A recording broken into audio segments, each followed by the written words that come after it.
Hi everyone, welcome to the bare minimum education. तो आज हम डिस्कस करेंगे 4 मई 2023 की द हिंदू और द इंडियन एक्सप्रेस का न्यूज़पेपर एनालिसिस।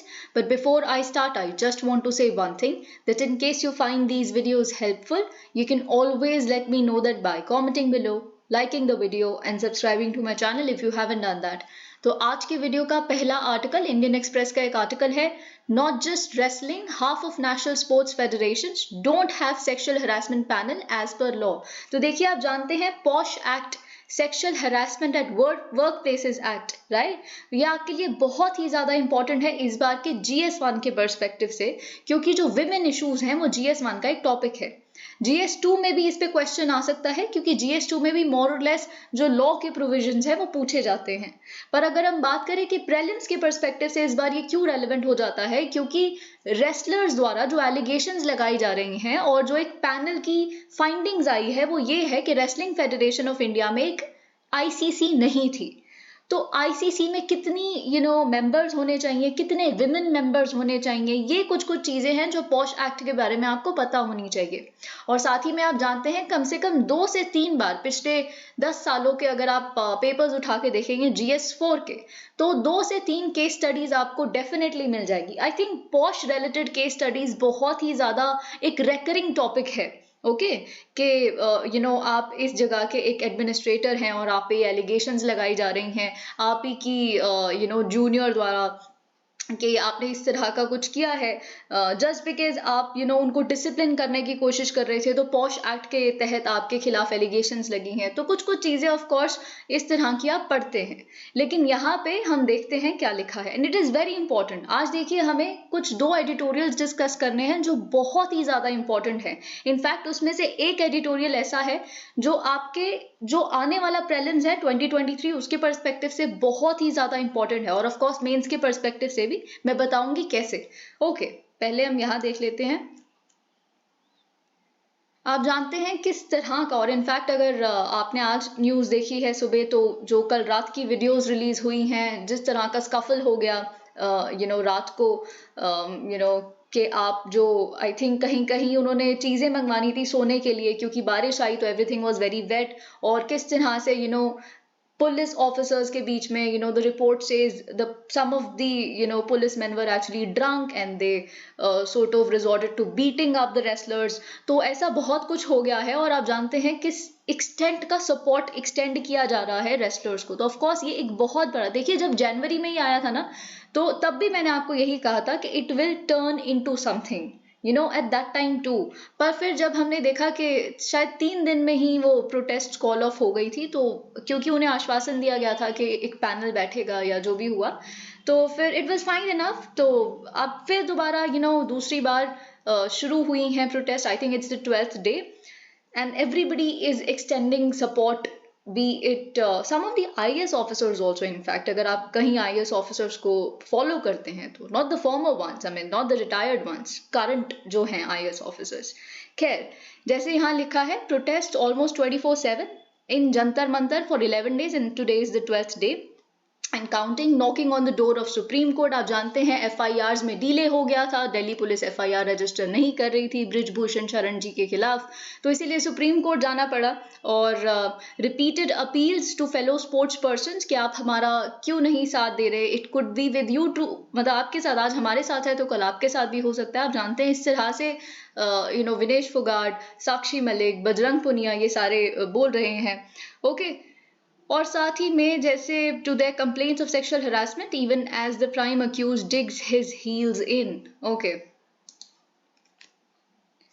अब देखिए यहाँ पे हमें जैसे पॉश एक्ट की बात करनी है 2013 के इस एक्ट के, और आप जानते हैं देखिए आर्टिकल 142 के तहत जिसके through supreme court complete justice करती है, विशाखा गाइडलाइंस बनी थी, राइट। जब आप जुडिशियल एक्टिविज्म पढ़ते हैं, जब जुडिशरी ना ही केवल एडजुडिकेट करती है बल्कि लॉ मेकिंग भी कर देती है या इम्प्लीमेंटेशन भी कर देती है, तो उस लॉ मेकिंग के तहत ही 1990s में विशाखा गाइडलाइंस आई थी। और काफी सालों के लिए, क्योंकि 2013 में ये आया एक्ट, है ना। तो जब मैं बता रही हूँ कि 1990s में, लेट 1990s में विशाखा गाइडलाइंस आई, तो इतने सालों के लिए वो लॉ के रूप में एक्ट कर रही थी, ठीक है। तो आपको ये भी पता होना चाहिए कि विशाखा गाइडलाइंस जैसा कुछ एग्जिस्ट करता था, क्योंकि अगर एक पॉश एक्ट पे प्रीलिम्स में क्वेश्चन आ रहा है तो ऑफ कोर्स आपको ये पता होना चाहिए कि इससे पहले Vishakha guideline sexual harassment at work place related issues के साथ डील करती थी, और वो सुप्रीम कोर्ट ने रिलीज की थी। Okay, Indeed, the government's MC Mary Kom headed panel, आप जानते हैं जो पैनल बनाया गया था जनवरी में, उसे मैरी कॉम हेड कर रही थी।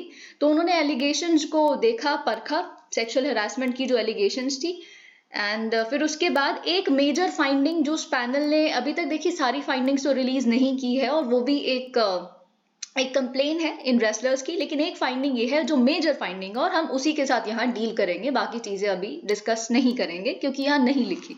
ओके, तो सबसे बड़ी फाइंडिंग ये है कि एक इंटरनल कंप्लेंट्स कमिटी ICC जो पॉश एक्ट मैंडेट करती है, वो नहीं है WFI में, यानी कि रेसलर्स फेडरेशन ऑफ इंडिया में। और अगर आपको ऐसा लगता है कि सिर्फ ये रेसलिंग बॉडी ही इतनी भ्रष्ट है या बिल्कुल प्रोसीजर्स को फॉलो नहीं करती और इसी में सिर्फ इस तरह का कोई फ्लॉ है, जी नहीं। More than half of the जो बॉडीज हैं या फेडरेशन है, उसमें इस तरह का कुछ ना कुछ मिसिंग है, या फिर ICC ही नहीं है। ओके, तो हम देखते हैं कैसे। The wrestling body isn't the only one violating the law. As many as 16 of the 30 national sports federations, which is more than half. Okay, जिसमें आप 2018 में जो एशियन गेम्स हुई या 2020 का जो टोक्यो ओलंपिक्स, ये सब कुछ जो भी गेम्स खेली गई, उन सबको अगर हम कंसिडर करें तो उसमें जो मैंडेटरी कंप्लायंस है, जो पॉश एक्ट ले डाउन करता है, वो नहीं मीट करते। And this when there has been, और देखिए ये तब है, देखिए मैं आपको पहले भी बता चुकी हूँ, यूजुअली स्पोर्ट्स पे क्वेश्चंस नहीं आते आपके मेंस में, लेकिन क्यों हमें ऐसा लगता है कि इस बार स्पोर्ट्स गवर्नेंस पे क्वेश्चन आएगा डेफिनेटली आपके मेंस में भी, GS2 में। ओके, क्यों? क्योंकि आप जानते हैं कि कैसे हमें कुछ समय के लिए सस्पेंड भी किया गया था फुटबॉल के फेडरेशन द्वारा, और बहुत सारी ऐसी चीजें स्पोर्ट्स गवर्नेंस से रिलेटेड कि कैसे अगर हमें और मेडल्स चाहिए तो क्या गवर्नेंस में इंप्रूवमेंट होनी चाहिए। BCCI से रिलेटेड भी हमने कुछ कि क्या पॉलिटिकल इंटरफेरेंस है BCCI में, बहुत सारी चीजें हम लेटली देख रहे हैं। तो स्पोर्ट्स गवर्नेंस या कैसे हम उसमें अपना एक्यूमेंट बढ़ा सकते हैं, इस पे हमने बहुत सारे एडिटोरियल्स भी कवर किए हैं, और इनफैक्ट आपके विजन IAS की मंथली मैगजीन्स में भी पॉलिटी और गवर्नेंस सेक्शन में स्पोर्ट्स गवर्नेंस पे एक बहुत ही अच्छा मटीरियल आया था, आई थिंक अगस्त के महीने में। ओके, तो आप उसे रेफर कर सकते हैं। तो यहाँ पे भी वही लिखी, और सबसे बड़ी बात यहाँ ये लिखी है कि हमें पता है कि जो विमेन पार्टिसिपेशन है स्पोर्ट्स में वो बढ़ता जा रहा है, और वो भी बहुत ही ज्यादा तेजी से। अगर हम देखें their number in the Khelo India games, an index of this growing trend showed a 161% increase from 2018 to 2020. सिर्फ और सिर्फ 2 साल के पीरियड में 161% increase in participation of women, and this is huge. तो अगर women की participation स्पोर्ट्स में बढ़ती जा रही है तो ICC क्यों नहीं बन रही? ये बेसिकली इंडियन एक्सप्रेस की एक इन्वेस्टिगेटिव जर्नलिज्म का पार्ट है, and I think this is the best thing about Indian Express. Why I started with this initiative, जहाँ पे इंडियन एक्सप्रेस और द हिंदू को दोनों को कवर किया जाए, क्योंकि दोनों ही न्यूज़पेपर्स में कुछ बुरी चीजें हैं और कुछ बहुत अच्छी चीजें हैं, तो दोनों की बेस्ट चीजें एक्सट्रैक्ट करके एक दिन में जो आपके लिए क्रूशल है सिर्फ उतना ही पढ़ना चाहिए, क्योंकि द हिंदू से आपको बहुत ही ज्यादा हमेशा सरकार के बारे में कुछ ना कुछ गलत ही सुनने के लिए मिलेगा, और इंडियन एक्सप्रेस में मोर और लेस कहीं कहीं इश्यूज को जो आपके एग्जाम के पर्सपेक्टिव से रेलेवेंट है वो कवर नहीं किए जाते, लेकिन इंडियन एक्सप्रेस का एक्सप्लेन्ड सेक्शन, इन्वेस्टिगेटिव जर्नलिज्म का जो कुछ सेक्शन आता है वो आपके लिए बहुत ही इंपॉर्टेंट है। ओके, तो यहाँ पे जो लिखा है ICC was designed to be the first, और आप जानते हैं ICC क्या है, अब ये आपके प्रीलिम्स के पर्सपेक्टिव से बहुत रेलेवेंट है, आप ध्यान से सुनिएगा। इंटरनल कंप्लेंट्स कमेटी को क्यों डिजाइन किया गया था? क्योंकि ये फर्स्ट पोर्ट ऑफ कॉल होगा किसी भी ग्रीवेंस को एड्रेस करने के लिए अंडर पॉश एक्ट, या फिर फर्स्ट लाइन ऑफ एड्रेस भी आप इसे कह सकते हैं। अगर आपके साथ कुछ भी गलत हुआ है या आपको कोई स्टेयर कर रहा है और आप अनकंफर्टेबल फील करते हैं, इस तरह का कुछ भी वर्क प्लेस पे आपके साथ हो रहा है, तो सबसे पहले आप जाके कंप्लेन किसे करेंगे? आईसीसी को। This is a key element needed to create a safe work place environment for women. Law क्या कहता है? लॉ कहता है कि कम से कम 4 मेंबर्स मिनिमम, ऐसा नहीं है क्योंकि मैक्सिमम लिमिट लगाई हुई है, तो मिनिमम 4 मेंबर्स आईसीसी में होने चाहिए और at least half of them should be women. 4 है तो 2, 6 है तो 3, ठीक है, मिनिमम है ना 4 मेंबर्स, तो 6 भी हो सकते हैं, 8 भी मेंबर्स हो सकते हैं। तो अगर 8 मेंबर्स हैं तो मिनिमम 4 विमेन मेंबर्स होने चाहिए उसमें, ओके। ऑफ whom वंस, और उसमें से कोई एक मेंबर, जितने भी मेंबर्स हैं ना उसमें से कोई एक मेंबर एक्सटर्नल मेंबर होना चाहिए। देखिए, इंटरनल कंप्लेंट्स कमेटी का मतलब है कि आपका जो भी बिजनेस एसोसिएशन है, जो भी वर्क प्लेस है, ऑफ कोर्स उसकी खुद की इंटरनल एक कंप्लेंट्स कमेटी है कि कोशिश ये की जाए कि उस ऑर्गेनाइजेशन के लेवल पे ही चीजें सॉल्व हो जाएं। और ये ऑर्गेनाइजेशन, चाहे वो एक कंपनी हो, चाहे वो एक पब्लिक एडमिनिस्ट्रेशन हो, कोई भी किसी भी तरह का एक ऑर्गेनाइजेशन हो, उनका फर्ज बनता है, राइट, कि चीजों को अपने लेवल पे ही, क्योंकि जब आप कहते हैं कि आप हमारे यहाँ पे आकर जॉब करें, तो ऑफकोर्स उनकी ये रिस्पॉन्सिबिलिटी है कि वो आपको एक सेफ एनवायरमेंट प्रोवाइड करें, और अगर कुछ गलत हुआ है तो एड्रेस करना भी उनकी रिस्पॉन्सिबिलिटी है। तो इसीलिए first port of call is ICC. लेकिन उसमें से एक जो मेंबर है, ताकि कॉन्फ्लिक्ट ऑफ इंटरेस्ट ना आ जाए, मे बी ऑर्गेनाइजेशन के लोग खुद ही के इंसान को बचा रहे हो, ठीक है, और ना सुने, तो एक मेंबर एक्सटर्नल होना चाहिए, ओके। प्रेफरेबली किसी एनजीओ से या कोई भी एसोसिएशन जो विमेन एम्पावरमेंट के लिए काम कर रही है, या कोई भी इंसान जो सेक्सुअल हरासमेंट रिलेटेड इश्यूज को डील करता है, समझता है, पढ़ा है, जैसे एक लॉयर, ओके। तो ये चीज आपको बेसिकली पता होनी चाहिए। तो इंडियन एक्सप्रेस ने क्या किया है, उन्होंने ऑफिशियल डेक्लरेशंस 30 फेडरेशंस की पढ़ी है, स्टडी की है। जो भी इन फेडरेशंस के ऑफिस बेरर्स हैं, उनको उन्होंने रीच आउट किया और उन्हें पता चला इनमें से 5 फेडरेशंस, जिसमें रेसलिंग फेडरेशन ऑफ इंडिया भी आती है, उसमें कोई आईसीसी है ही नहीं, ठीक है। 4 फेडरेशन ऐसी हैं जिसमें जो स्टिपुलेटेड नंबर ऑफ मेंबर्स हैं, मिनिमम 4, वो नहीं है। फिर 6 और फेडरेशन हैं जिसमें मैंडेटरी एक्सटर्नल मेंबर, जो एक एक्सटर्नल मेंबर होना चाहिए ऑर्गेनाइजेशन के बाहर का, वो नहीं है। एक फेडरेशन ऐसी है जिसमें 2 पैनल्स हैं पर दोनों में ही कोई इंडिपेंडेंट मेंबर नहीं है, ठीक है।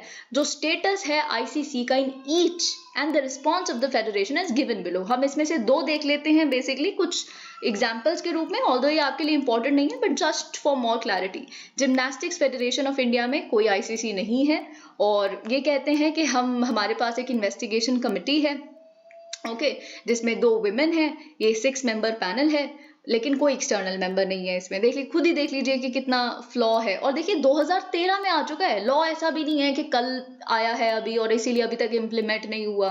तो आप देख रहे हैं कि कितना डिले होता है इम्प्लीमेंटेशन में चीजों के। लॉ आने से क्या हो जाता है, इम्प्लीमेंटेशन हो रही है नहीं, तभी तो बार बार आप अपने हर एक आंसर में लिखते हैं प्रॉपर इम्प्लीमेंटेशन, वे फॉरवर्ड में। तो वो सिर्फ लिखने के लिए नहीं है, एक्चुअल में वो एक छोटा सा जो 2 वर्ड का पॉइंट है, वो बहुत ही हैवी वेट कैरी करता है। और इन्होंने देखिए साथ में ये भी कहा है कि we have an investigation committee, जो यहाँ लिखी है हर एक तरह के इशू के लिए, we have been following the guidelines of the world today. और 1 महीने पहले कोई कमिटी भी नहीं थी, पर अब है इनके पास एक, ये प्रेसिडेंट बताते हैं इस फेडरेशन के, which is very bad, okay. और वो भी बेसिकली इस रेसलर्स प्रोटेस्ट के ही वेक में बनी, ओके। अब हम देख लेते हैं सेम सेक्स हियरिंग का एक article, will form committee on concerns of same sex couples, center to Supreme Court। आप जानते हैं लास्ट हियरिंग में क्या हुआ, हमने बहुत ही डिटेल्ड मैनर में लास्ट हियरिंग को कवर किया था, जिसमें एक बहुत ही शार्प डाइवर्जन सुप्रीम कोर्ट ने अपने स्टैंड से ही ले लिया। क्योंकि उससे पहले क्योंकि आप जानते हैं, देखिए जो सरकार का स्टैंड आया ना, वो बहुत ही स्ट्रांग था, क्योंकि सरकार ने बहुत ही, जो सॉलिसिटर जनरल थे उनका केस, आप चाहे किसी भी साइड पे हो सकते हैं, पर ऑफ कोर्स अगर आप पहचानते हैं प्रोफेशनलिज्म या इन चीज़ों को, तो सॉलिसिटर जनरल ने एक बहुत ही स्ट्रॉन्ग केस प्रेजेंट किया कि सरकार कहाँ नहीं है। अगर आप कहते हैं कि हमें फ्री ऑटोनॉमी होनी चाहिए मैरिज की, हर चीज़ में ऑटोनॉमी होनी चाहिए, तो ऐसा तो आपके पास है ही नहीं, वो तो किसी के पास भी नहीं है। सेम सेक्स छोड़िए, हेटेरोजेनस कपल्स के पास भी नहीं है। अगर हम कहते हैं कि 18 साल में एक लड़की की शादी, 21 साल में एक लड़के की शादी, तो वहाँ हम हैं, क्योंकि हमने बता दिया ये मिनिमम एज है।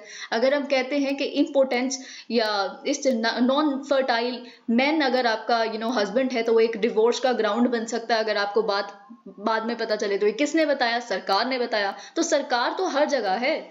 और साथ ही में उन्होंने ये भी कहा जब एंड में कि देखिए मिस्टर सुप्रीम कोर्ट, ये चीज पार्लियामेंट में डिस्कस की जाएगी, और पार्लियामेंट लेजिस्लेचर है, और आप सुपर लेजिस्लेचर बनने की कोशिश ना करें। और ये सुपर लेजिस्लेचर जो कोट एंड कोट फ्रेज है, वो बेसिकली तब जुडिशरी के लिए यूज किया जाता है जब जुडिशियल हाइपर एक्टिविज्म करती है। ओके तो वो आई थिंक अगर आपने मेरे साथ फॉलो किया है ये सेम सेक्स हियरिंग को, और स्पेशली डे 7 की, it was a very strong case. Okay तो इसीलिए सुप्रीम कोर्ट ने थोड़ा डाइवर्ट कर लिया खुद को। उन्हें भी लगा कि इट्स फाइन, क्योंकि बात तो यही है, वो इलेक्टेड नहीं है, वो लोगों की वॉइस शायद नहीं जानते, और जो भी है, पर सुप्रीम कोर्ट ने कहा ठीक है, let's sit down and let's be practical now. क्या कर सकते हो आप? केंद्रीय सरकार से पूछा, फिर आप क्या कर सकते हो? Let us be a facilitator. Okay हम कहते हैं कि चलिए यूनियन नहीं, पार्टनरशिप तो कहा जा सकता है। अगर बैंक इंश्योरेंस है तो इंश्योरेंस दिलवाने के लिए एक हस्बैंड वाइफ का होना जरूरी नहीं है, पार्टनर्स को इंश्योरेंस दिलवा दो। ओके बहुत सारी ऐसी प्रैक्टिकल बातें करते हैं आप, ठीक है? बैंकिंग में, एडमिनिस्ट्रेशन में, एडमिनिस्ट्रेटिव कन्वीनियंस के लिए आप क्या कर सकते हो वो बताओ। ठीक है, तो अब देखते हैं यहाँ पे सेंटर ने क्या कहा है। सेंटर ने सुप्रीम कोर्ट को वेंसडे को बोला है कि देखिए हम एक कमिटी बनाएंगे, और कमिटी हेड करेगा हमारा cabinet secretary, which is of course a very high post. Okay तो बेसिकली अब क्या कह रही है केंद्रीय सरकार की, जो ह्यूमन कंसर्न्स हैं डे टू डे लाइफ उनकी जो आसान बनानी, कन्वीनियंट बनानी सेम सेक्स कपल्स की, वो हम करेंगे, और हम बहुत पॉजिटिव हैं इस चीज में। ओके लेकिन हमें प्लीज ये मत फोर्स कीजिए कि हम लीगली रिकॉग्नाइज कर दें इनकी रिलेशनशिप को एज अ मैरिज, ऐसा केंद्रीय सरकार का कहना है। अब देखिए 5 जज कॉन्स्टिट्यूशन बेंच जो है, headed by chief justice of India D Y Chandrachud, इनका ये कहना है कि एक बहुत ही फेयर सजेशन है। अब देखिए ये भी बात आपको पता है, ये शुरुआत में ही डी वाई चंद्रचूड़ ने बोल दिया था कि हम एक इंक्रीमेंटल मैनर में इस केस को सुनेंगे। मैं चीजें कनेक्ट कर रही हूं ताकि अगर आपने अभी तक केस को नहीं भी कवर किया है तो आपको ऑलमोस्ट सब कुछ पता चल जाए। इंक्रीमेंटल मैनर में जज जब जजेस हियर करते हैं तो वो एक ही बारी में मैरिज नहीं डिक्लेयर कर देते, ठीक है? और वो स्मॉल स्टेप्स लेंगे। उनका ये कहना है कि देखिए बहुत सारी चीजें पहले एक टाइम पे रिकॉग्नाइज नहीं की गई थी, वो ऑटोमेटिकली जैसे जैसे सोसाइटी इवॉल्व होती गई वैसे वैसे उस पर्टिकुलर कॉन्सेप्ट की एक्सेप्टेबिलिटी बढ़ती गई, और फिर सुप्रीम कोर्ट की उसमें जजमेंट की जरूरत ही नहीं पड़ी। तो वैसे ही इस केस में भी होगा, we should be taking small steps. तो हम क्या देखेंगे इस केस में? सिर्फ और सिर्फ ये देखा जा रहा था क्या सेम सेक्स यूनियन प्रोवाइड किया जा सकता है स्पेशल मैरिज एक्ट के तहत। स्पेशल मैरिज एक्ट वही एक्ट है जिसके तहत डिफरेंट रिलीजन्स और डिफरेंट कास्ट के जो लोग हैं वो मैरी करते हैं। It is a civil marriage और a civil union, not a marriage actually. Okay वैसे मैरिज है पर आप अपनी फैमिली से डिटैच होते हैं। आपका सक्सेशन का जो बेसिकली कोई प्रॉपर्टी होगी वो अपने हिंदू मैरिज एक्ट या मुस्लिम मैरिज एक्ट के तहत फिर वो अप्लाई नहीं होती। खैर तो यहाँ पे क्या लिखा है, डी वाई चंद्रचूड़ का कहना है इट्स अ फेयर सजेशन। आपने जो सजेशन दी है कमिटी बिठाना, कैबिनेट सेक्रेटरी, गुड इनफ। और जैसा यहाँ लिखा है, and said if what the government says goes through it will be a substantial advancement. मतलब अगर आप जो कह रहे हैं कि आप कमेटी बिठाएंगे कि कैसे जो ह्यूमन कंसर्न्स हैं उनको एड्रेस किया जाए, तो अगर आप जो कह रहे हैं वो आप करते हैं तो ये बहुत ही सब्सटैंशियल एडवांसमेंट होगी उस पोजिशन से जहां हम आज हैं। ओके तो it would be a very good thing, और ये एक बिल्डिंग ब्लॉक होगा for the future of the movement for gay rights. ठीक है, देखिए आपको पता है सुप्रीम कोर्ट के पांचों जजेस बेसिकली चाहते हैं कि जो LGBTQIA+ के राइट्स हैं वो उन्हें मिले। और कहीं ना कहीं देखिए ऑफकोर्स जब आप जज हैं तो आप न्यूट्रल तरह से, आप अपने पर्सनल ओपिनियंस को नहीं आने दे सकते, और ऑफकोर्स एक मैकेनिज्म है फॉलो करने का। तो वो इस बात को लेके बहुत खुश हैं कि कोई बात नहीं, this should be the build, ये आज एडमिनिस्ट्रेटिव कन्वीनियंस आ जाएगी तो ये बिल्डिंग ब्लॉक होगा आपके फ्यूचर मूवमेंट के लिए। ठीक है, आज जितना हो जाए तो कल और बढ़ जाएगा मूवमेंट, और जो आपके राइट्स हो अल्टीमेटली आपको मिल जाएंगे। इट आस्क्स द पिटिशनर्स, तो इसीलिए सुप्रीम कोर्ट पिटिशनर्स को कहती है देखिए अगर इस स्टेज पे क्या आप अभी भी अगर सरकार ये कह रही है तो क्या अभी भी आप उसी पे डटे रहना चाहेंगे जो आपकी डिमांड है कि आपको राइट टू मैरी ही चाहिए स्पेशल मैरिज एक्ट 1954 के तहत? What do you think about it? ऐसा पिटिशनर से पूछा है। बेंच ने पिटिशनर्स को ये भी कहा है कि देखिए, आप अटॉर्नी जनरल आर वेंकट रमनी और सॉलिसिटर जनरल तुषार मेहता उनके साथ वीकेंड पे बैठें, डिस्कस करें मैटर्स को और फिर बात करते हैं, सोच लीजिए। ओके, तो फिर यहाँ पे वही चीज लिखी है। पहले पिछले केस के बारे में बताया गया है कि लास्ट हियरिंग जो अप्रैल 27 को हुई, तो उसमें सेंटर से पूछा गया था कि आप बेसिकली बताओ फिर ठीक है, कर क्या सकते हो आप, ये बता दो चलो, ठीक है, क्या उनकी सिक्योरिटी के लिए, सोशल वेलफेयर के लिए, एडमिनिस्ट्रेटिव कन्वीनियंस के लिए। तो वही चीजें यहाँ पे लिखी है कि बेसिकली जो सोशल ऑस्ट्रेसाइजेशन है, जो बिल्कुल एक्सक्लूड ही कर देना अपनी, कि आप हमारे जैसे हो ही नहीं, उसको हटाने के लिए कुछ किया जा सकता है तो बताओ, ठीक है। It was unwilling to grant legal okay. और फिर उसके रिस्पॉन्स में जो कहा था सॉलिसिटर जनरल, वो सब कुछ मैं आपको बता चुकी हूँ। जो पिटिशनर्स के आप जानते हैं, अभिषेक मनु सिंघवी जी, तो सिंघवी जी का ये कहना है, I mean the petitioners lawyer, कि ये स्टेप अहेड है, डेफिनेटली एक स्टेप हमने आगे बढ़ाया है, सुप्रीम कोर्ट ने या फिर सरकार ने भी। लेकिन जो सजेस्ट किया जा रहा है वो एक एडमिनिस्ट्रेटिव ट्वीकिंग होगी बाय अ कमिटी। लीगल जो है वो हमें चाहिए, वो तो नहीं होगा, पर कोई मेजर सोल्यूशन उनको लगता है कि इससे नहीं आएगा क्योंकि जितने, देखिए, ये सिर्फ कोई एक पिटिशनर नहीं है ना, और अगर आप जब इस तरह का इतना बड़ा केस लड़ते हैं तो आप बहुत सारे लोगों से थ्रू आउट द नेशन मिलते हैं, सुनते हैं कि वो क्या चाहते हैं, ठीक है। तो एम सिंघवी जी का भी यही कहना है कि आज तक मैक्सिमम जिन लोगों से मैं मिला हूं अपने केस को प्रिपेयर करने के लिए, वो यही कहते हैं कि हमें राइट टू मैरी चाहिए। ओके, बट स्टिल आपने जो बोला है, हम बातचीत करेंगे और मे बी हम अपना जो नया आर्ग्यूमेंट रखेंगे अगली हियरिंग में, अगर वो होती है जैसे भी, तो we will reflect on it and we will include this into our arguments also. जैसे यहाँ पे लिखा है, बेंच कहता है कि देखिए, समटाइम्स बिगनिंग्स आर स्मॉल, कभी कभी शुरुआत छोटी होती है पर वही बिल्डिंग ब्लॉक बन जाती है आगे फ्यूचर मूवमेंट के लिए। ओके, सेंटर क्या कहती है कि देखिए, सरकार अगर आपको पीएफ नॉमिनी बना देती है, ओके, सरकार अगर इफ गवर्नमेंट सेज, ये अगर सरकार ये कहती है कि जो पीएफ नॉमिनी है वो फैमिली मेंबर या कोई भी हो सकता है, जो भी आप अपने पार्टनर को चूज करें, जैसे भी फैमिली मेंबर, ठीक है, हस्बैंड वाइफ ऐसा ना लिखा हो उसमें, तो प्रॉब्लम सॉल्व। लेकिन पिटिशनर का ये कहना है कि वास्ट मेजोरिटी यही चाहती है, पीएफ तो ठीक है, हम एक, ये तो प्रैक्टिकल चीज हो गई, पर हमें राइट टू मैरी चाहिए, वास्ट मेजोरिटी। लेकिन हम देखते हैं कि क्या होता है। Russia says Ukraine attacked Kremlin with drones in bid to kill Putin. Kyiv denies role. Now what is this? यहाँ पे रशिया ने कहा है कि देखिए, यूक्रेन ने हमारे प्रेसिडेंट को, प्रेसिडेंट पुतिन को मारने की कोशिश की है।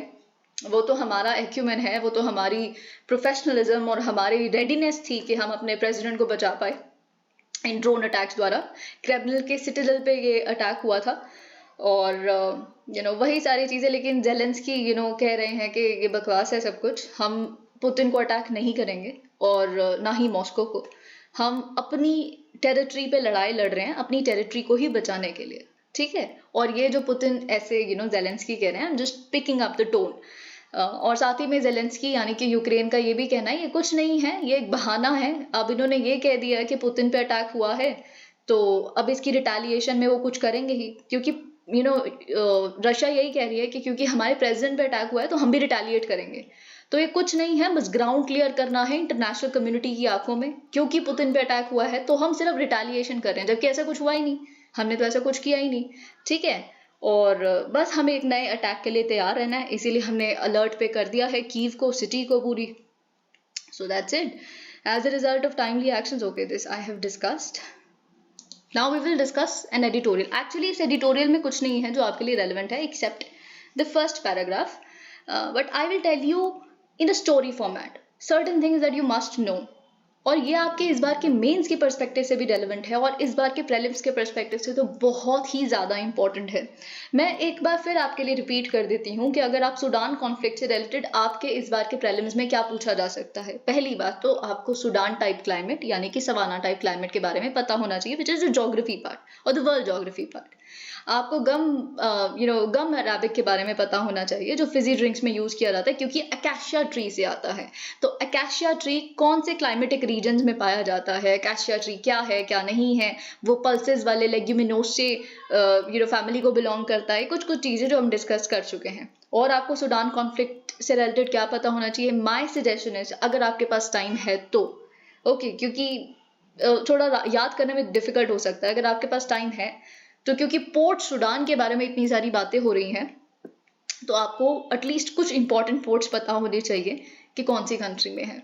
ठीक है, इजराइल के कुछ इंपॉर्टेंट पोर्ट है एक, you get my point right. और आपको क्या पता होना चाहिए? आपको सूडान से रिलेटेड खार्तूम पता होना चाहिए कि ब्लू नाइल वाइट नाइल वहाँ मिलते हैं, थिंग्स लाइक दैट। आपको अब्बे के बारे में पता होना चाहिए, क्योंकि हमारी ऑयल रिच जगह है ये। बेसिकली सूडान और साउथ सूडान के बॉर्डर पे लाई करती है। डिस्प्यूटेड है इसका पॉलिटिकल जो स्टेटस है अभी, पर आपको जैसे कि हमने कल डिस्कस किया था, अब्बे ABYEI, ठीक है, अब्बे रीजन, तो वो इसलिए पता होना चाहिए क्योंकि हमारा जो ऑल विमेन कंटिजेंट गया था यूनाइटेड नेशंस पीस कीपिंग का, तो वो अब्बे गया था। तो ये भी आपको ऑफ कोर्स पता होना चाहिए। और आपको प्रेलिम्स के पर्सपेक्टिव से ऑपरेशंस पता होने चाहिए, रेस्क्यू ऑपरेशंस कुछ कुछ बहुत important. And I am sure जैसे जैसे मैं आपको रिमाइंड करवाऊंगी, आपको हर चीज याद आती जाएगी। आपको ऐसा लगेगा अभी सुनते हुए कि हमें नहीं पता ये कब हुआ होगा, पर अगर आपने थोड़ा सा भी अपने स्टैटिक पोर्शन कवर किया है या अभी तक आपने न्यूज़पेपर्स फॉलो किए हैं, तो आपको सब याद आ जाएगा। आपने कहीं ना कहीं उसको सुना होगा जरूर, ठीक है। और पैंडेमिक के समय ऑल दैट, तो वो सब कुछ हम देखेंगे। और अगर हम आपके मेंस के पर्सपेक्टिव से बात करें तो आपको डेफिनेटली कुछ कुछ चीज़ें जैसे public infrastructure, digital public infrastructure basically, और कुछ इस तरह के इश्यूज जो आप पढ़ते हुए घबराते हैं, जैसे हमारा rescue mission have been more or less successful in the past decade और थिंग्स लाइक दैट। हमारा क्या रेस्क्यू एवोल्यूशन रहा है बेसिकली रेस्क्यू मिशंस का। तो आपको कम से कम 5 रेस्क्यू मिशंस पूछ भी लेते हैं आजकल तो, कि 5 एग्जाम्पल लिखो या फिर 5 सक्सेसफुल रेस्क्यू मिशंस के बारे में लिखो या ऑपरेशंस के बारे में। आजकल पूछ लेते हैं कि 2 एग्जाम्पल 3 एग्जाम्पल, तो आपको ऑफकोर्स पता होने चाहिए। Valour and prestige the world of special operation, हम पहले यहाँ देख लेते हैं कि क्या लिखा है। और एक और चीज आपको GS2 के पर्सपेक्टिव से इस बार, कि कैसे हम दूसरी कंट्रीज की डेवलपमेंट फंड में कंट्रीब्यूट करते हैं। ये कुछ कुछ चीजें हैं जो बहुत नॉन कन्वेंशनल है, लेकिन ट्रेंड इसकी तरफ बढ़ रहा है। आप जानते हैं कैसे इवैक्यूएट किया गया 121 इंडियंस को फ्रॉम वादी सेदना रीजन। तो आपको वादी सेदना जो है एरिया, वो सूडान में है, ये भी पता होना चाहिए। इट इज रिटन हियर, वादी सेदना, ओके। तो ये खार्तूम के नॉर्थ में लाई करता है सूडान में। अब देखिए ये क्यों बहुत ही ज्यादा एग्जाम्पलरी ऑपरेशन है, और क्यों एक एयर वाइस मार्शल अप्रिशिएट कर रहे हैं, रिटायर्ड मार्शल, ओके। तो वो इसीलिए क्योंकि बहुत ही भरी रात में और बहुत ही ट्राइंग सर्कमस्टांसेस में इन्हें इवैक्यूएट किया गया रात को, ओके। कैसे यूज किया गया? Indian air force C-130J super Hercules, okay, इसको यूज किया। हमने US से लिया है बेसिकली, ये भी आपको पता होना चाहिए। और of course everybody is uploading it the mission, okay. Why? ये वादी सेदना जो मिशन है, इसको सब अपलॉड क्यों कर रहे हैं? और इनका ये कहना है कि जो IAF की प्रेस रिलीज थी, वो तो एक अंडरस्टेटमेंट थी। जिस तरह का स्टूपेंडस टास्क किया गया है कंप्लीट अप्रैल 27-28 को, और आई गेस IAF ने जो तारीफ की, एक शाबाशी जो अपने पर्सनल को, उससे भी कहीं गुना ज्यादा शाबाशी उनको मिलनी चाहिए। And let us not forget the stead they flu, the C-130J। तो बेसिकली क्योंकि इनको थोड़ी और जानकारी है C-130J के बारे में, क्यों ये जरूरी था इंडिया के लिए, एंड ऑल दैट, तो थोड़ा इन्होंने बोला है कि ये एयरक्राफ्ट भी बहुत इंपॉर्टेंट था considering the growing stature and responsibilities of the nation, and had planned the purchase of this aircraft. Okay, one also needs to acknowledge the acquisition of other. Okay, अब देखिए हम बेसिकली देख लेते हैं, हम ये भी देखेंगे कि कांदाहार में क्या हुआ था। ऑफ कोर्स मुझे लगता है कि आपको ये भी पता ही होगा हाईजैकिंग के बारे में, अटल बिहारी वाजपेयी जी की स्टोरी के बारे में, पर फिर भी हम ये भी देख लेंगे। लेकिन सबसे पहले हमें बेसिकली ऑपरेशंस को डिस्कस करना है। पहली बात तो देखिए, अगर हम सूडान के ही ऑपरेशन की बात करें तो ऑफ कोर्स ऑपरेशन कावेरी के बारे में आपको पता है कि इस ऑपरेशन का नाम ऑपरेशन कावेरी रखा गया है, ठीक है। सूडान कॉन्फ्लिक्ट में से इंडियंस को इवैक्यूएट करने के लिए ओके तो जो भी आप न्यूज़पेपर में पढ़ रहे हैं। और लेकिन अगर हम एक एवोल्यूशन देखें कि हमारे रेस्क्यू मिशन की एवोल्यूशन या आज तक सबसे सक्सेसफुल मिशन हमने क्या कैरी आउट किए हैं, तो सबसे पहला आई कैन बेट आपके दिमाग में कुवैत एयरलिफ्ट आएगा 1990। Kuwait airlift of course you very well know कैसे इराक ने कुवैत को इन्वेड किया था 1990 में। तो जो कुवैत की रॉयल फैमिली वीआईपी जिनके पास बहुत पैसा होता है, जैसे अफगानिस्तान के प्रेसिडेंट के पास भी, वो चले जाते हैं, है ना, वो तो भाग जाते हैं वहां से अपने लोगों को छोड़ के। कहते तो हैं जब पावर में होते हैं सारे के सारे हम जान भी दे देंगे अपने लोगों के लिए, जब जान पे आती है तो सबसे पहले वही भाग जाते हैं। ठीक है, तो ये सारे जो थे वीआईपीज वगैरह वो सऊदी अरेबिया चले गए थे और जो जनरल पब्लिक थी वो पीछे रह गई थी और उनको सिचुएशन को फेस करना था। It was a very bad situation. आप जो अपना 1991 का क्राइसिस पढ़ते हैं ना, इसीलिए मैं कह रही हूँ कहीं ना कहीं आपने कुछ कनेक्टेड जरूर सुना होगा। जो आप 1991 में हमने एलपीजी रिफॉर्म्स किए, कहीं ना कहीं उसका जो हमारा बैंकरप्सी हुई थी, बैंकरप्सी भी क्या मतलब बीपीआई क्राइसिस जो हुआ था वो इस वजह से हुआ था क्योंकि एक एक्सटर्नल फैक्टर था और वो कुवैत क्राइसिस था। ओके तो oil prices and all that. तो इसीलिए क्या हुआ, अब हम इंडियंस की बात करें, आप जानते हैं कितने सारे केरला से कितने सारे लोग मिडिल ईस्ट पे जाते हैं, बहुत सारे लोग मिडिल ईस्ट पे काम करने जाते हैं। तो इंडिया के कम से कम 1,70,000 लोग वहां स्ट्रैंडेड थे और हमने कुवैत एयरलिफ्ट के माध्यम से 1990 में एग्जैक्टली 1,70,000 लोगों को रेस्क्यू किया, वहां से इवैक्यूएट किया बहुत ही सक्सेसफुली। ओके फिर आता है पॉइंट नंबर 2, ऑपरेशन सुकून। अभी आपको लग रहा है कि आपको नहीं पता ऑपरेशन सुकून। ऑफ कोर्स देखिए आपसे मैच द फॉलोइंग पूछी जा सकती है प्रीलिम्स में, इसीलिए मैं आपको बता रही हूँ चीजें। ठीक है, ऑपरेशन सुकून 2006 में कंडक्ट किया गया था। अब आप सोचिए 2006 में क्या हुआ होगा। 2006 में अगर आप इजराइल और पैलेस्टीन इशू पढ़ते हैं जब अपने आईआर में, तो आप 6 डे वॉर्स और कैसे इजिप्ट सीरिया लेबनान इन सब के साथ लड़ाई हुई। अब आप देख रहे हैं ना एक्सेप्टेबिलिटी तो इजराइल की पहले थोड़े ना थी। पहले तो अरब सॉलिडारिटी वाला इशू होता था, सब इजराइल के खिलाफ थे, यूएस लगा रहता था इजराइल को एक्सेप्टेबिलिटी दिलवाने में क्योंकि यूएस ही एक था जो इजराइल को अच्छा मानता था। ठीक है, खैर तो इसी के कॉन्टेक्स्ट में इस 2006 के ऑपरेशन सुकून को देखिए। इजराइल और लेबनान के बीच में एक मिलिट्री कॉन्फ्लिक्ट छिड़ गया था। ओके तो ऑफ कोर्स अब देखिए इतना ग्लोबलाइज्ड वर्ल्ड है, ऐसी कोई जगह नहीं है जहाँ इंडियंस नहीं है। ठीक है, और अब जैसे कि मैं आपको उस दिन भी बता रही थी, हमें इनफैक्ट और अपनी प्रिपेयर्डनेस बढ़ानी पड़ेगी क्योंकि इस दुनिया में कुछ भी कहीं पे भी होगा वहां पे इंडियंस जरूर होंगे। किसी भी तरह का कॉन्फ्लिक्ट होगा, किसी भी तरह की दिक्कत होगी, वहां इंडियंस होंगे। अगर हम ग्लोबलाइजेशन की बात करते हैं, whole world is a family की बात करते हैं, तो हमें डेफिनेटली अपनी प्रिपेयर्डनेस को बढ़ाना पड़ेगा, प्रोफेशनलिज्म और इन्हांस करनी पड़ेगी। और इसीलिए हमें इस तरह के, और जैसे ये ऑथर भी कहते हैं कि इस तरह के फाइटर एयरक्राफ्ट या फिर वो एक्यूमेंट चाहिए। ओके बैक टू ऑपरेशन सुकून। तो बेसिकली यही हमने फिर अपना मिशन कैरी आउट किया। हम इसे बेरूत सी लिफ्ट भी कहते हैं, Beirut being the capital of Lebanon. Okay तो वही हमने इसमें भी अचीवमेंट हासिल की। इसमें अराउंड 2000 के करीब जो इंडिविजुअल्स थे, जिसमें से कहीं नेपाली और श्रीलंकन नेशनल्स भी थे, इंडियन टास्क फोर्स ने इवैक्यूएट किया उनको। अब हम आते हैं point number 3, operation safe home coming, और ये होता है 2011 में।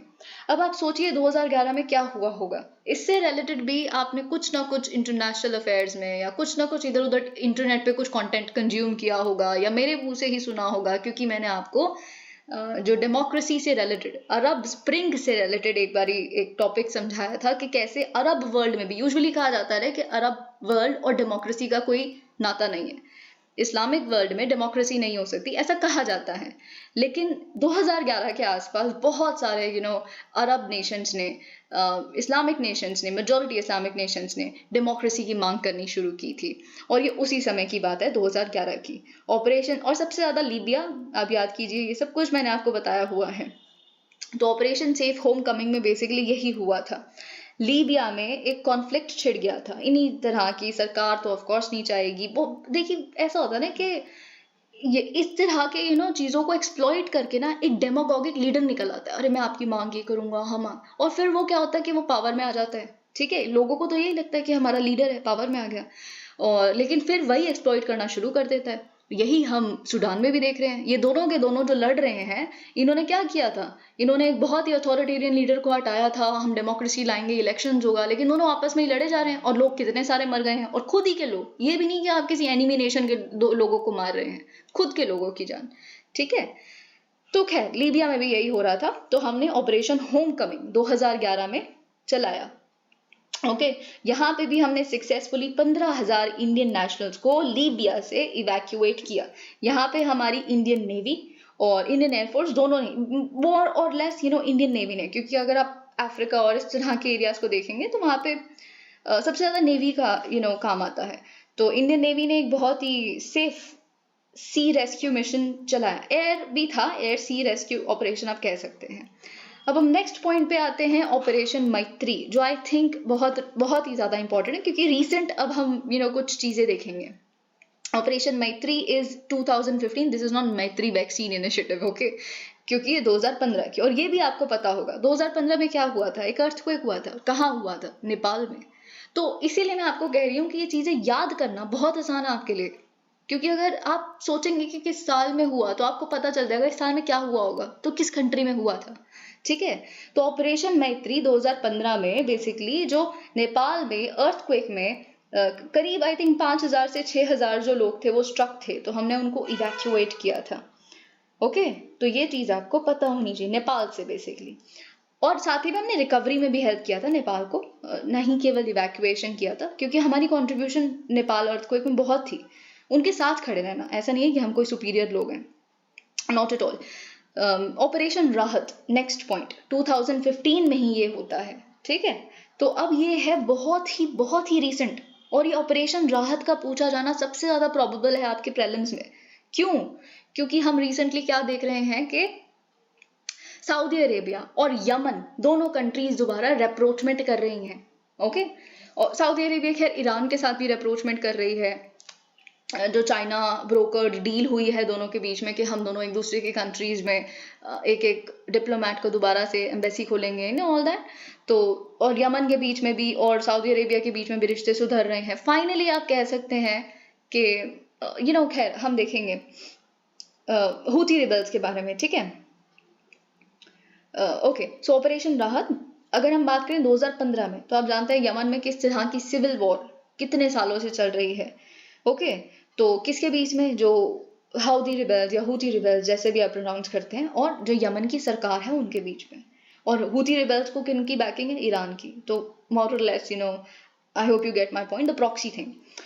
तो बहुत सारे लोग वहां भी स्टक थे इस सिविल वॉर के वजह से, दे वर ऑल्सो सफरिंग। और सबसे ज्यादा डिफिकल्ट क्यों था ऑपरेशन राहत को कंडक्ट करना?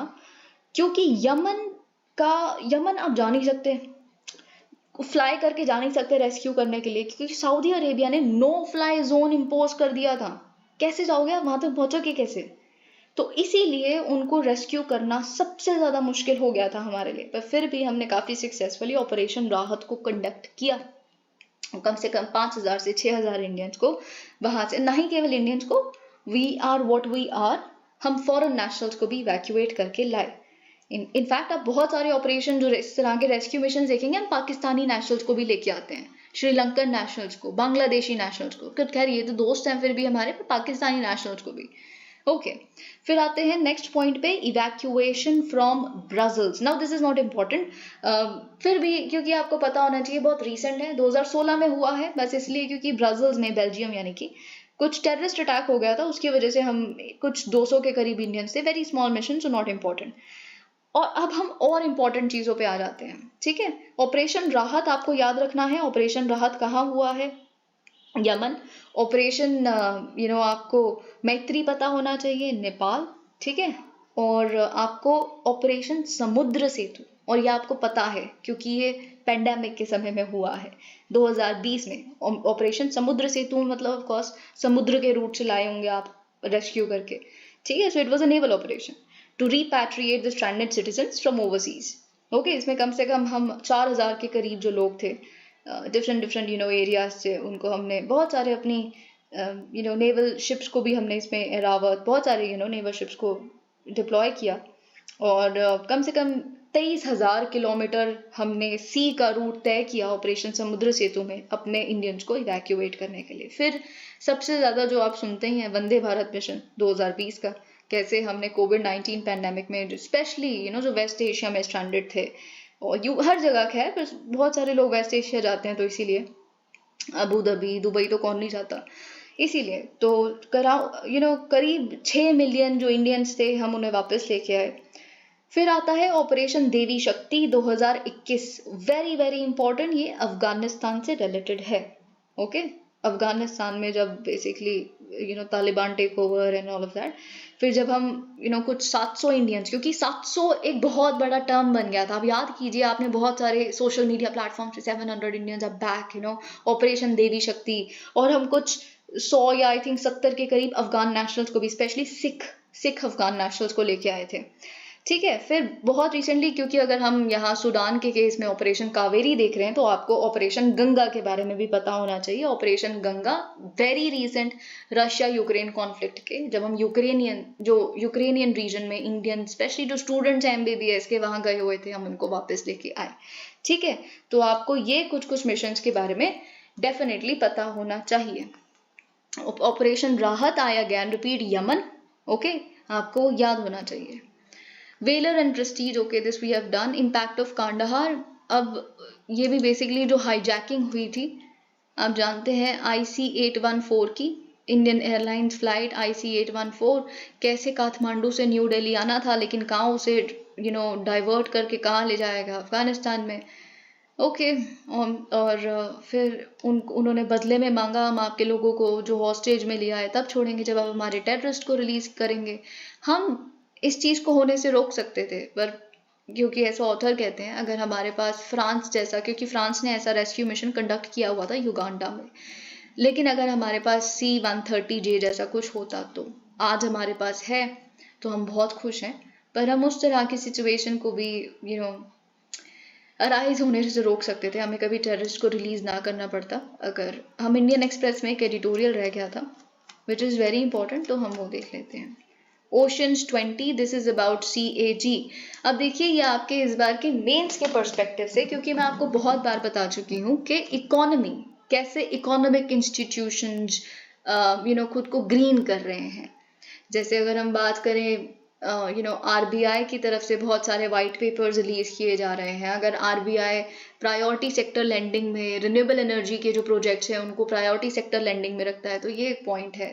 बहुत सारे और इनिशिएटिव्स कैसे एक सस्टेनेबल इकोनॉमी के लिए, सर्कुलर इकोनॉमी, ये सब से रिलेटेड। तो अकाउंटिंग में भी तो होना चाहिए, अकाउंटिंग या ऑडिटिंग बेसिकली।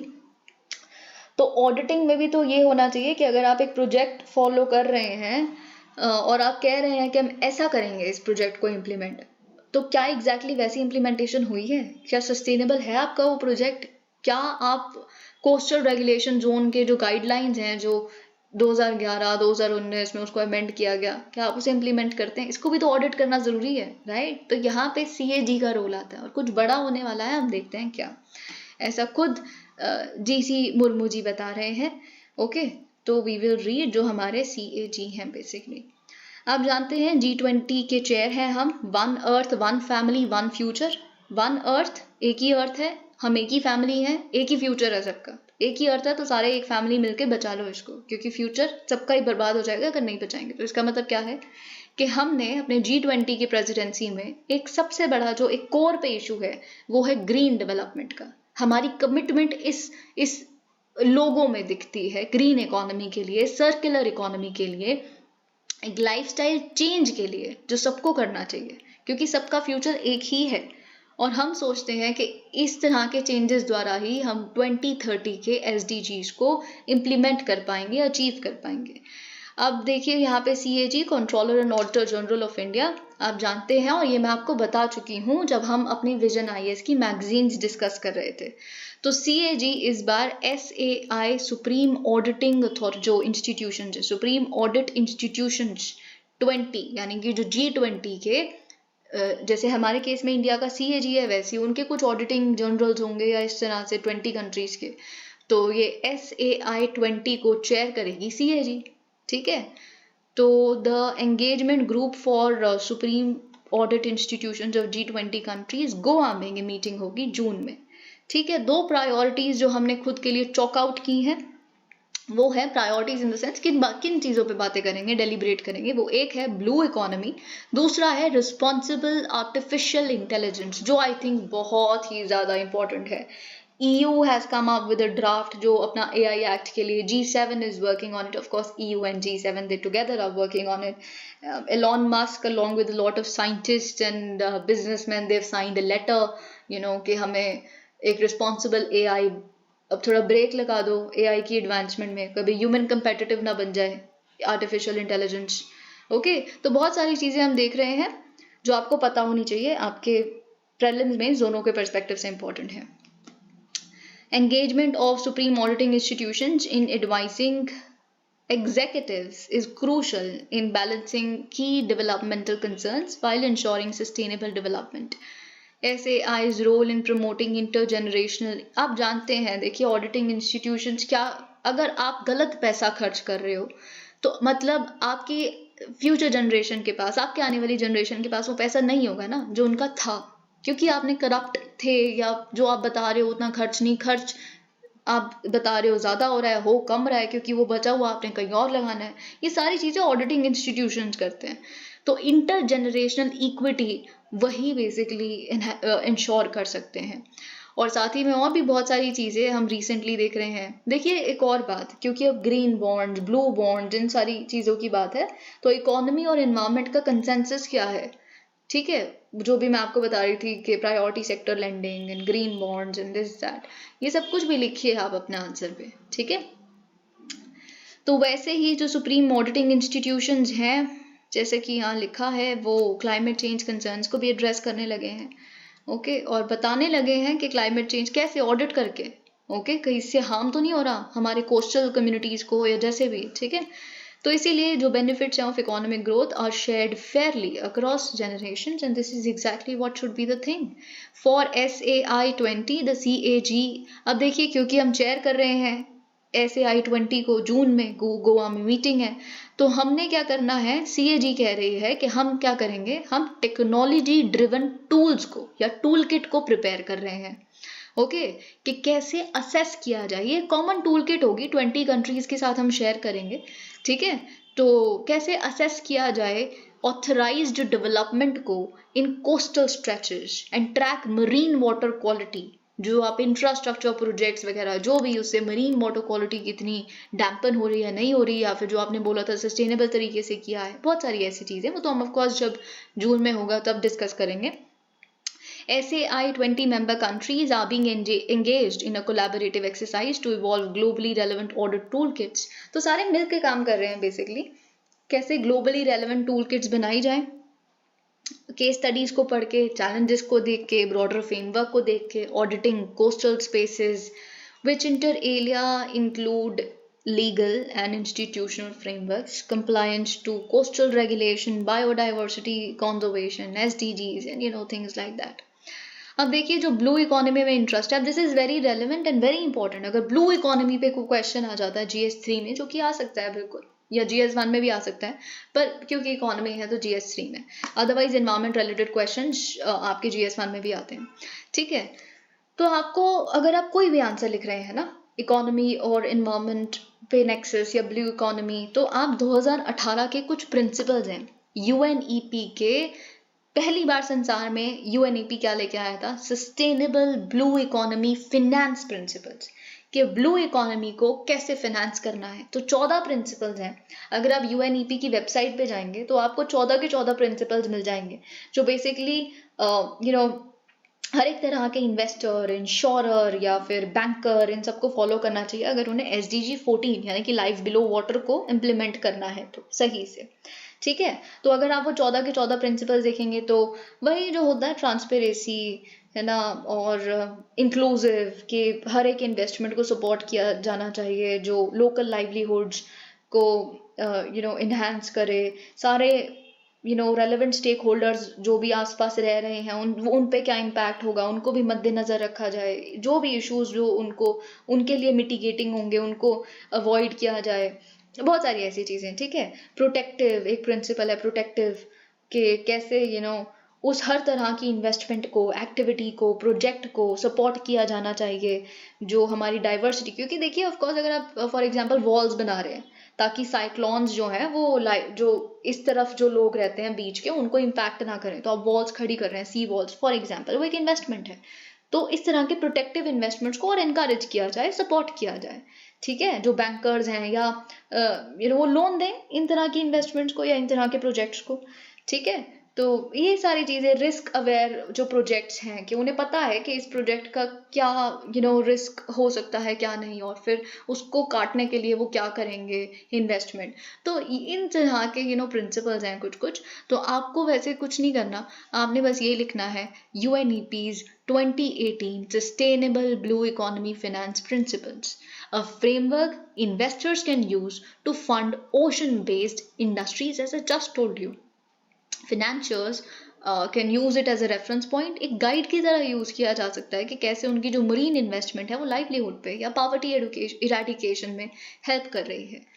फिर हम आ जाते हैं 4 गोल्स एंड 23 टारगेट्स जो बेसिकली सेट आउट किए गए हैं, जो हम डिस्कस किए बहुत recently, COP15, CBD, global biodiversity framework of COP15, which aims to conserve and sustainably use the plant's biodiversity. Objectives क्या है कि कैसे रेट ऑफ लॉस जो है बायोडाइवर्सिटी का उसे रोका जाए, रिड्यूस किया जाए, ठीक है। Fair and equitable sharing of benefits होना चाहिए जेनेटिक रिसोर्सेज के, सब कुछ हम डिस्कस कर चुके हैं। डिग्रेडेड बायोडाइवर्सिटी या इकोसिस्टम्स को रिस्टोर करें। The framework aims to strengthen cooperation and coordination among countries and stakeholders to effectively conserve biodiversity and promote its sustainable use. तो ऐसा नहीं है कि बैन कर देती है वो बायोडाइवर्सिटी के यूज को, सस्टेनेबल यूज के बारे में बात करती है। तो अगर आपके प्रीलिम्स में लिखा है कि बैन है, कंप्लीटली अबॉलिश, ऐसा कुछ भी नहीं है, ओके। तो यही हम ब्लू इकोनॉमी से रिलेटेड आप ये पॉइंट्स भी लिख सकते हैं। The biodiversity framework of COP15 serves as a blueprint for countries to work together, make progress in addressing the global biodiversity crisis. तो इस आर्टिकल में बेसिकली अब असल आर्टिकल शुरू होता है। मुर्मू जी कह रहे हैं कि अब I would touch upon blue और ओशन इकोनॉमी, जिसका ग्लोबल एनुअल वैल्यू है एस्टिमेटेड $2.5 ट्रिलियन। तो एस्टिमेटेड ब्लू इकोनॉमी की वैल्यूएशन कितनी है? $2.5 ट्रिलियन। और आप जानते हैं ब्लू इकोनॉमी, सस्टेनेबल इकोनॉमी या फिर सस्टेनेबल ओशन, इसकी कितनी ज़्यादा ज़रूरत है, क्योंकि 90% ऑफ द ग्लोबल ट्रेड जो है वो सी रूट्स के माध्यम से कैरी आउट किया जाता है, ओके। तो ब्लू इकोनॉमी क्या है? पहली बात तो ब्लू इकोनॉमी क्योंकि डेफिनेशन नहीं है, किसी को भी नहीं पता, तो ये भी वही कहते हैं। सबसे बड़ी बात तो ये है, the measurement of blue economy is challenging due to conflicting definitions and issues while classifying different sectors and subsectors. Existing international economic classifications are unable to, देखिए सबसे बड़ी बात है ना कि डिमार्केशन नहीं कर पाते कि ये लैंड बेस्ड है या ओशन बेस्ड एक्टिविटीज है, क्योंकि लैंड और ओशन इतने ज़्यादा आप कह सकते हैं कि एक दूसरे के अंदर समाये हुए हैं। तो एक्टिविटीज आधी लैंड पे हो रही होती है कंडक्ट, आधी ओशन पे, तो उसको क्या बोले? लैंड बेस्ड एक्टिविटी बोले, ओशन बेस्ड एक्टिविटी बोले? तो पहली बात तो डेफिनेशन ही नहीं है। इनफैक्ट जो सिस्टम ऑफ नेशनल अकाउंट्स है, इस पे आपके मेंस में क्वेश्चन आ चुका है 2021 में।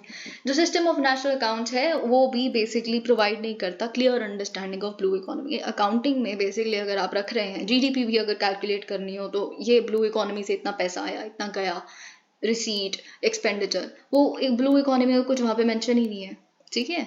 तो इतनी डिफिकल्टीज को मद्देनजर रखते हुए पहली बात तो एक न्यू अकाउंटिंग फ्रेमवर्क की जरूरत है जो ऑब्जेक्टिवली आइडेंटिफाई कर सके production, trade and services related to various segments of the blue economy, okay. तो सबसे बड़ी देखिए ये क्या है ना, ये CAG हैं, इनका ऑलमोस्ट लाइफ का बहुत इंपॉर्टेंट पार्ट अकाउंटिंग ऑडिट्स में गया है, ठीक है।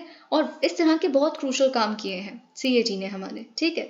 तो उनकी, जैसे मैं हर बार कहती हूँ, इन तरह के एडिटोरियल्स को पढ़ना क्यों ज़रूरी है? क्योंकि ये एक्सपर्टीज है इनकी, और जब इनसे हमें कोई सोल्यूशन मिलेगा वो प्रैक्टिकल होगा, ना कि सिर्फ जिस पे मार्क्स ही नहीं मिलते ऐसे वाले पॉइंट जो आपको हर जगह मिल जाएंगे, ठीक है। तो कहीं आप ज़्यादा मत लिखिए, कोई एक भी पॉइंट प्रैक्टिकल है ना अगर आपके पूरे आंसर में, it would stand out definitely, okay. As a public audit authority, the CAG values independence, accountability, transparency, ideas that shall remain the hallmark of SAI 20. Our institution is a आप जानते हैं CAG एक constitutional authority है, बहुत बड़ी responsibility, so much so BR Ambedkar ji का कहना था कि सबसे इंपॉर्टेंट कॉन्स्टिट्यूशनल पोस्ट अगर कोई है तो वो CAG है, क्योंकि वो हमारा पैसा है. हमारा पैसा कैसे यूज, पब्लिक पर्स कैसे यूज किया जा रहा है उसको वो हमारे जानने का हक है. डेमोक्रेसी का मतलब क्या है, हमारे सर्वेंट्स है ना पॉलिटिशियंस. ऑल्दो आपको लगेगा ऐसा होता थोड़ी ना रियल में, पर है तो यही, तो हमें तो पता चलना ही चाहिए, और वो CAG करता है. We have been steadfast in a commitment to improving. और देखिए इंडिया का CAG बेहतरीन तरह से काम करता है, क्योंकि बहुत सारी CAG रिपोर्ट्स ने बड़े बड़े बड़े खुलासे किए हैं आज तक, और सुप्रीम कोर्ट के केसेस भी बने हैं उसी के उसी पे निर्धारित. We have been steadfast in our commitment to improving audit performance and compliance concerning state finances, local governance and environmental auditing. तो environmental auditing भी करती है CAG पिछले कुछ सालों में. जैसे लास्ट ईयर CAG ने रिलीज किया first ever country wide compendium of asset accounts of natural resources, जो हमने डिस्कस किया था. Compendium of asset accounts of natural resources एक आप कह सकते हैं हैंडबुक है, एक गाइड बुक है. ओके, बेसिकली कैसे गाइड बुक है कि कैसे नेचुरल रिसोर्स अकाउंटिंग मेथडोलॉजी होनी चाहिए, कैसे जो सरकार है वो ऑप्टिमली यूटिलाइज करे नेचुरल रिसोर्सेज को. Okay, compendium of asset accounts of natural resources. तो कुछ आई थिंक आपको थोड़ा मुश्किल लग रहा होगा, पर फिर भी अगर आप यहाँ देखें तो आप सबसे इंपॉर्टेंट पॉइंट यहाँ पे था जो 2018 की sustainable blue economy finance principles. ठीक है, फिर उसके बाद यहाँ पे बताया गया कि जो हमारा सिस्टम ऑफ, जैसे यहाँ लिखा है सिस्टम ऑफ नेशनल अकाउंट में कोई ब्लू इकोनॉमी का अकाउंट ही नहीं किया जाता. ठीक है, तो इसीलिए हमें क्या चाहिए, एक क्लियर, जैसे यहाँ लिखा है, एक new accounting framework that can objectively identify production, trade and services related to blue economy. ठीक है, पॉइंट नंबर 2 एक बहुत अच्छा यहाँ पे मिला. और तो बहुत सारे पॉइंट्स हैं पर जो मुश्किल लग रहे होंगे, I am just picking that up. Okay, फिर पॉइंट नंबर 3 यहाँ पे जो आपको पता चलता है कि कैसे एक compendium of asset accounts of natural resources, कि कैसे सरकार जो है, स्पेशली केंद्रीय सरकार और जो कोस्टल सरकारें हैं, उनको नेचुरल रिसोर्सेज को ऑप्टिमली यूटिलाइज करना चाहिए. Or setting compliance standards and a national accounting framework for the blue economy is a long-term priority for the CAG. India ने ब्लू इकोनॉमी को अपने 10 कोर सेक्टर्स में से रखा है. अगर हमें नेशनल ग्रोथ चाहिए, अगर हम कहते हैं कि हम फास्टेस्ट ग्रोइंग इकोनॉमी है, तो हमारी नेशनल ग्रोथ में एक वन ऑफ द 10 जो कोर सेक्टर्स हैं वो ब्लू इकोनॉमी है. ऐसा हमारे प्रधानमंत्री भी कहते हैं. ठीक है, साथ ही में जो मिनिस्ट्री ऑफ अर्थ साइंसेज है उसने बहुत recently national blue economy policy release की है. तो बहुत सारे पॉइंट्स तो आपको यहीं से मिल गए. ठीक है, इन अगस्त लास्ट ईयर 2022 यानी कि CAG ने टेबल किया, और ये भी हमने डिस्कस किया था, tabled it's conservation of coastal ecosystem report in parliament. CAG ने प्लेस की conservation of coastal ecosystem report in parliament. इसमें क्या किया होगा, of course coastal regulation zone की जो नोटिफिकेशन है, रेगुलेशंस हैं जो भी वो या गाइडलाइंस हैं, वो कितनी इंप्लीमेंट हुई हैं, कितनी नहीं हुई हैं, वायलेशंस कितनी हुई है, फॉरेस्ट वायलेशंस कितनी हुई है, प्रोजेक्ट क्लियरेंसेस कैसे होता है, क्या मैकेनिज्म है, सब कुछ कितना फॉलो किया जाता है, कितना नहीं, वो इसमें बताया गया होगा. ओके, सी लेवल राइज, वो अब देखिए कुछ क्लीशे सी चीज़ें हो गई. सी लेवल राइज ये वो बहुत इंपॉर्टेंट नहीं है आपके लिए. और डिजास्टर रेजिलिएंट, अगर इकोनॉमी और हम इन्वायरमेंट की बात करते हैं तो इंफ्रास्ट्रक्चर इकोनॉमी में आ जाता है, और डिजास्टर रेजिलिएंट इंफ्रास्ट्रक्चर है तो वो इन्वायरमेंट हो जाता है. Environment, economy, disaster resilient infrastructure में इन्वेस्ट किया जाना चाहिए, क्योंकि अगर हम वहाँ के लाइवलीहुड को नहीं बर्बाद करना चाहते तो डिजास्टर कम्युनिटीज, जो कोस्टल कम्युनिटीज हैं स्पेशली, जो इतनी विसिनिटी में रहते हैं सी के टाइफून, सुनामीज, हरिकेन, जिससे सबसे ज़्यादा इम्पैक्ट वही होंगे. तो इसीलिए डिजास्टर रेजिलिएंट इंफ्रास्ट्रक्चर, तो जो टूल किट है जो प्रिपेयर की जाएगी या की जा रही है SAI 20 द्वारा under the leadership of the CAG of India, will be presented at the SAI 20 engagement group meet जो जून में होगी. This will provide a unique opportunity for constructive dialogue and agreement. Okay, this we will see कैसे सिर्फ SAI 20 नहीं, एक बारी हम ले आए ना G20 में, तो बाकी जो रीजनल कम्युनिटीज हैं, जो एशिया की फॉर एग्जाम्पल, जैसे ASOSAI एशिया के ऑडिटिंग इंस्टीट्यूशन, फिर AFROSAI भी है जो अफ्रीकन ऑडिटिंग इंस्टीट्यूशन है, वो भी ऑफ कोर्स रेप्लिकेट कर सकते हैं इस ऑडिटिंग टूल को. तो we will make things easier for them, since we say विश्व गुरु, वी से a preacher or teacher for the world, of course we will be the initiator of things. We will bring on a lot of beginnings. Okay, तो ये चीज basically हमें यहाँ से पता चलती है. अब हम देख लेते हैं बाकी आर्टिकल्स को. Now this is nothing, as you very well know, press freedom, media journalism, journalistic ethics, ये हम बहुत बार डिस्कस करते रहते हैं. और इसीलिए बस आपको यहाँ से अपना इंट्रोडक्शन मिलता है कि India slips in press freedom index, ranks 161 out of 180 Nations. Of course मतलब सरकार को देखे तो वो तो उनका स्टैंड होता है कि ऐसा कुछ नहीं है, वेस्टर्न जो इंडाइसेस हैं वो बेकार होते हैं एंड ऑल ऑफ दैट. लेकिन फिर इसका भी काउंटर है जो द हिंदू के और इंडियन एक्सप्रेस के बहुत सारे एडिटोरियल्स ने किया है और करते भी हैं हर साल, क्योंकि हम डिप ही करते जा रहे हैं प्रेस फ्रीडम इंडेक्स में. तो हाँ, मतलब गवर्नमेंट कह देती हैं, ऑफिशियल्स, ऑफ कोर्स हम किसी को तो नहीं कह सकते कि हमारी प्रेस पे कुछ दिक्कत है या कुछ भी, पर जो ऑथर्स कहते हैं एडिटोरियल्स को, ये कहना है कि जब वर्ल्ड बैंक की जो रिपोर्ट आती है ईज ऑफ डूइंग बिजनेस की, या कोई भी जब हमारी तारीफ करता है कि इंडिया ये है, इंडिया बेस्ट है, इंडिया ने कहा this era is not a war, और फिर हमें अच्छा लगता है अपनी तारीफ सुनना, किसको अच्छा नहीं लगता. और हम कहते हैं देखिए, मतलब आम जनता तो यही होती है. अगर आप आम जनता से बात करेंगे जो पढ़ नहीं रही चीजें, और वही बेसिकली देश का मूड डिसाइड करती है कि क्या होगा नेक्स्ट कर्व देश का, ठीक है. तो आप उनसे पूछेंगे तो या उनसे बात करेंगे तो वो यही कहते हैं कि देखा रशिया हमारी तारीफ कर रहा है, या यूएस के प्रेसिडेंट तक कहता है कि इंडिया बेस्ट है. ऐसा ही सुनने के लिए मिलता है, तो तब तो हम बहुत खुश हो जाते हैं. ऐसा ऑथर्स कहते हैं. लेकिन जब कोई भी रिपोर्ट हमें कहती है कि जैसे आपके यहाँ पे लोग भूखे ज्यादा हैं, जो देखिए मेरा स्टैंड क्या है वो अलग है कि प्रोसीजर में दिक्कत है उस वाले इंडेक्स के, ग्लोबल फूड जो हंगर वाला इंडेक्स है, ठीक है. हंगर इंडेक्स में थोड़ा प्रोसीजरल डिफरेंसेस है, बट नेवरदलेस अगर मैं ऑथर्स की बात करूं जो एडिटोरियल्स लिखते हैं स्पेशली द हिंदू में, तो तब हम कहते हैं कि ये वेस्टर्न जो इंडेक्स हैं हमारे, ऐसे शंकर भी कहते हैं, हम उन पे बिलीव क्यों करें, ये कौन होते हैं हमें बताने वाले. फिर जैसे ही कोई प्रेस फ्रीडम इंडेक्स में कहता है कि आपकी रैंकिंग इतनी कम होती जा रही है, बायज मीडिया है या मीडिया पे प्रेशराइजेशन है कुछ भी, तो फिर हम कहते हैं ये वेस्टर्न लोग कौन होते हैं जिन्होंने आज तक हमारे खिलाफ प्रोपेगेंडा चलाने के अलावा कुछ किया ही नहीं है. हम लोगों को स्नेक चार्मर्स का लैंड दिखाया, जो कि सच है, मतलब ऐसा ही किया है इन लोगों ने, and I am not denying anything. पर ये कहीं ना कहीं ऑथर्स ऐसा कहते हैं, थोड़ी सी हिपोक्रेसी हो जाती है कि अच्छा तो we will be very happy, chest thumping, celebrations, पर बुरा तो नहीं, ये वेस्टर्न लोग होते ही ऐसे हैं एंड ऑल ऑफ दैट. तो ये आई डोंट नो आपका इस पे क्या स्टैंड है, मुझे ये पॉइंट बताना था क्योंकि ये पब्लिक डोमेन में एग्जिस्ट करता है. Okay, 161 out of 180 nations, India's ranking in 2023 World Press Freedom Index has slipped to World Press Freedom Index में 161 out of 180 countries. According to the latest report जो रिलीज की है Global Media Watchdog Reporters Without Borders, जो RSF पढ़ते हैं, Reporters Without Borders release करती है हर साल ये. अगर हम कंपेयर करें, पाकिस्तान हैज़ फेयर्ड बेटर. अगर हम मीडिया फ्रीडम की बात करें, क्योंकि 115 की रैंक आती है. अगर हम बात करें, पहले 157 रैंक थी इनकी, और इंडिया पहले 150 पे था, और अब हम और बेकार हो गए हैं प्रेस फ्रीडम में, मीडिया फ्रीडम में. श्रीलंका ने सिग्निफिकेंट इम्प्रूवमेंट की है 135th रैंक पे 146 से. और ये जो फिनलैंड वगैरह जैसे देश हैं, फिनलैंड, नॉर्वे, आयरलैंड, डेनमार्क, यही आते हैं टॉप 3 पोजीशंस पे हमेशा. तो अगर हम बात करें वियतनाम, चाइना, नॉर्थ कोरिया, ये तो बीइंग द बॉटम 3, ओके. पर इनको तो हम नहीं बना सकते ना अपना कंपैरिजन का yardstick, okay. Rajnath lays foundation stone for coast guard harbour in Maldives. आप जानते हैं राजनाथ सिंह जी कुछ दिनों की, I think 3 to 4 days trip पे है मॉलडीव्स.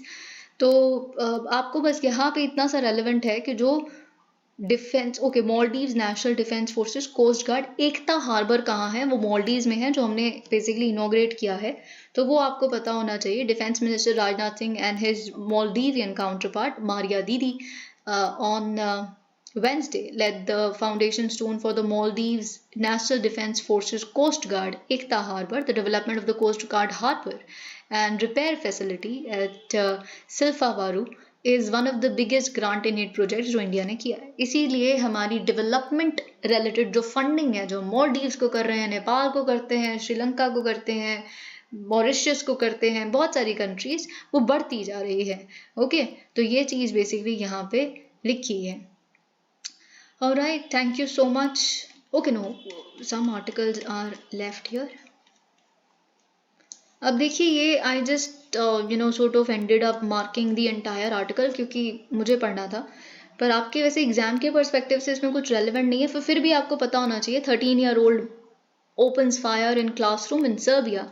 सर्बिया की कैपिटल बेलग्रेड है, ये भी पता होना चाहिए। किलिंग, बाल्कन रीजन में आता है सर्बिया, ये भी पता होना चाहिए। Killing 8 students and a guard. तो ये जो 13 साल का बच्चा है जो सर्बिया के एक स्कूल में पढ़ता है, इसने क्या किया, ये खुद इसने पहले क्लासरूम के स्केचेस बनाए, जैसे प्रॉपर एक मास्टरमाइंड प्लान करता है चीज़ों को, अटैक्स को। प्रॉपर स्केचेस बनाए, टारगेट्स लिखे, लिस्ट बनाई, किन किन लोगों को, 8 लोगों को मेरे को मारना है, ठीक है, और फिर उन लोगों पे गोली चलाई। कहाँ से आती है गन? पापा से आती है, ठीक है। तो क्योंकि यही ना, कुछ कंट्रीज में बहुत ही ज़्यादा इजीली अवेलेबल है गन्स, इसीलिए गन वायलेंस बहुत प्रेवलेंट है वहाँ पे। तो ऑफ कोर्स फादर को भी अरेस्ट कर लिया गया है, पर बच्चे ने लिस्ट बनाई हुई थी, और जिसको कुछ 8 बच्चे थे साथ पढ़ने वाले, उनको मार दिया, एक गार्ड को मार दिया। शायद कभी पता नहीं है एग्जैक्टली हुआ क्या है, मे बी उन्होंने कभी बुली किया होगा या पता नहीं क्या हुआ होगा, गार्ड ने कभी ऐसी धुतकार दिया होगा, या वी डोंट नो। क्योंकि जो एक उसमें से बच्ची है जो उस क्लासरूम में थी, वो ये कह रही है कि he is a very quiet and a very intelligent boy, and we don't know why has he done this. So let the things come out. Maybe कुछ mental health related, या देखते हैं क्या होता है। Raisi praises Syria's victory in civil war despite sanctions. Now you very well know what has been Syria and Iran का रिश्ता, और दोनों पे ही सैंक्शंस हैं। लेकिन अब जैसे कि आप देख रहे हैं जो मिडिल ईस्ट में जो डायनामिज्म चेंज हो रहा है, बिल्कुल जो डायरेक्शन है डायनामिज्म की, कि सऊदी अरेबिया जो सबसे प्रोमिनेंट प्लेयर था, वो अब अपने रिश्ते सबके साथ इम्प्रूव कर रहा है। राइट, अब यमन, ईरान, फिर ऑटोमेटिकली जब ईरान के साथ रिश्ता इंप्रूव कर लिया, तो ईरान और सऊदी अरेबिया में तो हर जगह दुश्मनी है, वो एक साइड को बैक करते हैं, वो दूसरी को करते हैं, तो सीरिया आ जाती है। सीरिया में जो सरकार है बशर अल असद की, वो आज तक ईरान बैक करती आ रही थी। क्या नहीं दिया उन्होंने? फिनेंस दिया, पॉलिटिकल सपोर्ट दिया। इवन तो ईरान को भी कोई पसंद नहीं करता था पूरे रीजन में, वो तो अकेली थी, तो लेकिन Iran stood by Syrian government. लेकिन सऊदी अरेबिया इनके ऑपोजिशन को सपोर्ट करता था, ठीक है, सरकार को सपोर्ट नहीं करता था। तो अब क्या हुआ है, जो ईरानियन प्रेसिडेंट है इब्राहिम राइसी, उन्होंने कहा है कि इट्स वेरी गुड, फाइनली 12 साल की इतनी बड़ी सिविल वॉर के बाद आपने विक्ट्री हासिल की है, all because of your determination and all that, और आपने कैसे हर एक तरह की प्रॉब्लम को ओवरकम किया despite threats and sanctions imposed in you. तो वही सारी बातें लिखी हैं, और सीरिया ने थैंक किया ईरान को कि आप ना ही केवल पैसे दिए बल्कि कभी कभी हमारे लिए अपना खून भी बहाया है। Thank you so much, please like the video.